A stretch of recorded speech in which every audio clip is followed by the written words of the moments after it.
Sahabat sekalian, berbeda dengan surat An-Nas, pada surat Al-Falaq, Allah memerintah manusia untuk berlindung kepada Rabb Al-Falaq dari 4 kejahatan. Sementara pada surat An-Nas, Allah menyuruh berlindung kepada Allah sebagai Rabb, Malik dan Ilah dari 1 kejahatan. Fakta ini memunculkan satu pertanyaan. Mengapa pada surat Al-Falaq itu hanya 1 kali berlindung dari 4 kejahatan? Dalam upaya menjawab pertanyaan tersebut, paling tidak kita harus menelusuri terlebih dahulu apa itu yang disebut dengan Al-Falaq.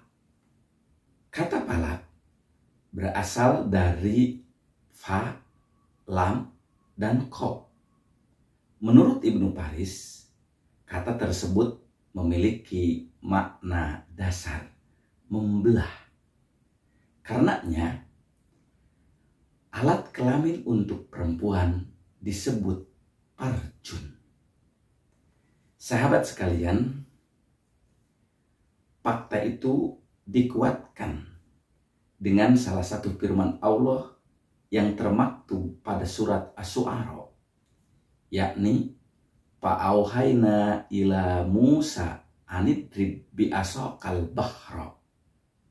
Kemudian kami mewahyukan kepada Musa untuk memukulkan tongkatnya pada laut. Fanfalaqo, maka lautan itu menjadi terbelah. Ya, kata falak dalam ayat tersebut menggambarkan bagaimana proses terbelahnya lautan sehingga menjadi jalan di antara keduanya. Yang dalam bahasa Al-Quran diilustrasikan kullu pakana kullu firkin kataudil adim. Karena terbelah antara bagian satu dengan bagian yang lainnya itu bagaikan gunung yang besar. Ya, belahan itu seolah-olah berada di antara 2 gunung yang besar. Sahabat sekalian, kemudian kalau kita coba telusuri kembali ayat-ayat Al-Quran, ternyata kata falak itu kemudian disifati kepada Allah Subhanahu wa Ta'ala. Atau dengan kata lain, Allah itu memiliki sifat Al-Falaq. Hal ini terbukti dalam ayatnya, Innallaha falikul habbi wa nawwa. Sesungguhnya Allah yang membelah al-habbi, biji gandum, padi, wa nawwa, dan biji buah-buahan. Sahabat sekalian, fakta ini memunculkan satu pertanyaan kembali. Kenapa membelah itu disematakan kepada Allah? Ya, sebenarnya kalau kita melihat ungkapan al-hab wa nawwa, biji, secara simbolis, biji itu sesuatu yang masih bersifat potensial. Ia akan menjadi teraktual ketika disimpan di dalam tanah oleh petani atau oleh makhluk lainnya. Dengan kata lain, bahwa sesuatu yang bersifat potensial berubah menjadi tataran aktual itu tidak bisa lepas dari peran Allah Subhanahu wa Ta'ala. Ketika peran itu diganti kepada manusia, menjadi tugas manusia misalnya, kemudian manusia membelah biji-biji yang akan ditanamnya, biji yang sudah dibelahnya itu tidak akan memunculkan akar dan tunas. Biji itu akan busuk. Kenapa? Karena ada tangan manusia. Nah, karenanya jika fakta itu kita tarik pada kehidupan manusia, manusia itu bagaikan biji. Ia memiliki potensi.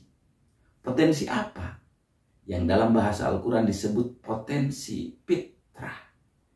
Fitrahnya itu jika dibelah oleh dirinya sesuai dengan hawa nafsunya, maka fitrah itu tidak akan tumbuh dan berkembang pada jiwanya. Namun, jika fitrah manusia itu diserahkan kepada Allah, mengikuti aturan Allah, maka fitrah itu akan tumbuh dan berkembang sehingga nanti akan melahirkan buah dari fitrah. Sahabat sekalian, selanjutnya, jika kata falak dikaitkan dengan surat Al-Falaq ayat 1 yang kemudian oleh banyak kalangan diterjemahkan dengan subuh. Katakan, aku berlindung kepada pengurus subuh, penguasa waktu subuh. Itu lebih disebabkan akibat dari fenomena terbelahnya malam oleh cahaya. Karenanya subuh disebut falak. Namun fakta ini pun bisa dikembangkan maknanya. Kalau kita bertanya pada diri, apakah maghrib itu termasuk malam atau siang? Kita akan mengatakan maghrib sudah masuk malam. Apakah subuh itu malam atau siang? Kita akan mengatakan subuh itu sudah masuk siang. Sementara falak itu malam sudah berlalu, subuh baru masuk dikit. Nah, fakta inilah yang kemudian memunculkan pertanyaan lain. Kenapa pada surat Al-Falaq itu tidak kul a'udzu birobbis subhi, tapi birobbil falaq? Karenanya sebagian mufasir menyebut bahwa falak itu pada dasarnya mengandung makna sesuatu masa yang dimana masa itu terjadi pergeseran. Dalam dunia kita barangkali dikenal dengan istilah transisi. Ya, falak itu transisi dari malam ke siang. Sebagaimana kita maklumi bersama, masa transisi itu biasanya ada ketidakpastian. Seorang anak sekolah keluar dari SMP, dia sudah dinyatakan lulus dari SMP. Ia mengalami masa transisi. Kenapa? Karena ia belum diterima di SMA. Dari SMP sudah keluar, di SMA belum diterima. Dari SMA sudah keluar, sudah dinyatakan lulus, di perguruan tinggi belum diterima. Itulah masa transisi, pancaroba antara musim kemarau ke musim dingin. Itu juga sama. Dalam konteks pemerintahan pun sama. Dari satu pemimpin berpindah ke pemimpin lain, ada yang disebut dengan masa transisi. Nah, secara khusus yang mengatur itu semua Allah Subhanahu wa Ta'ala. Mengatur pergerakan waktu, mengatur mana masa tertentu, mana masa lainnya, kemudian masa transisi. Tidak ada manusia yang mampu untuk mengatur itu.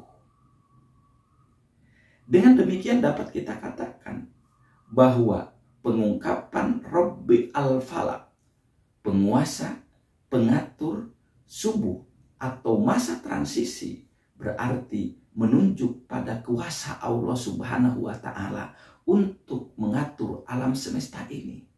Tidak ada peran manusia untuk mengatur alam ini. Jika alam itu diatur oleh manusia, yang terjadi adalah kehancuran.